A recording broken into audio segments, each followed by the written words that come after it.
खेती किसानी से जुड़ी हुई खबर कृषि जगत के जरिए। और वहीं बात खेती में अच्छी पैदावार से जुड़ी हुई। इसके लिए सिर्फ बीज और पानी नहीं बल्कि मिट्टी की सेहत यानी उसके हेल्थ कार्ड को भी स्वस्थ होना जरूरी होता है। लगातार रासायनिक उर्वरकों के इस्तेमाल से मिट्टी में जैविक पदार्थ और पोषक तत्वों का संतुलन प्रभावित हो सकता है। ऐसे में हरी खाद किसानों के लिए एक प्राकृतिक और कम लागत वाला विकल्प बनकर सामने आ रही है।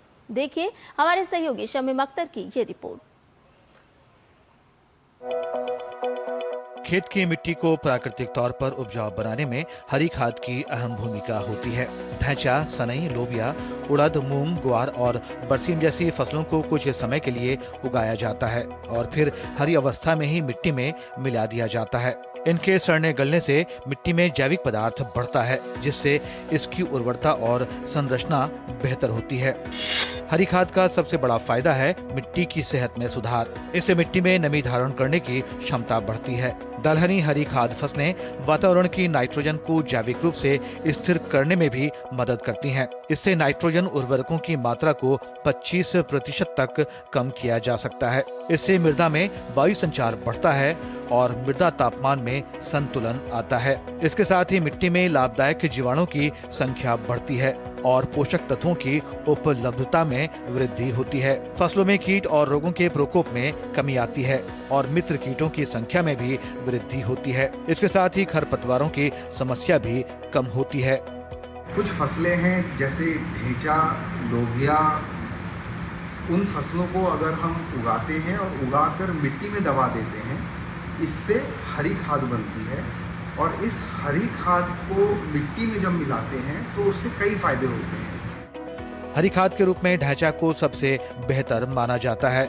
इसकी खासियत यह है कि ये बहुत कम पानी में भी आसानी से उग जाता है और कमजोर जमीन में भी अच्छी वृद्धि करता है। ढैंचा की जड़ें मिट्टी के अंदर जाकर उसे भुरभुरी और हवादार बनाती हैं। ये फसल मिट्टी में नाइट्रोजन के साथ साथ अन्य जरूरी पोषक तत्व भी जोड़ती है। यही वजह है कि इसे मिट्टी की बैटरी चार्ज करने वाली फसल भी कहा जाता है।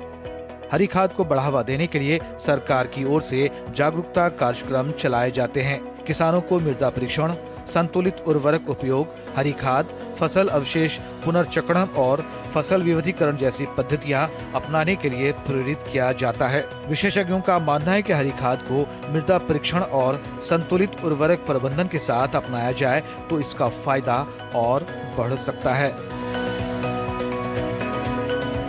मिट्टी की सेहत सुधारने, रासायनिक उर्वरकों पर निर्भरता कम करने और कृषि को टिकाऊ बनाने की दिशा में हरी खाद एक प्रभावी विकल्प बनकर उभर रही है।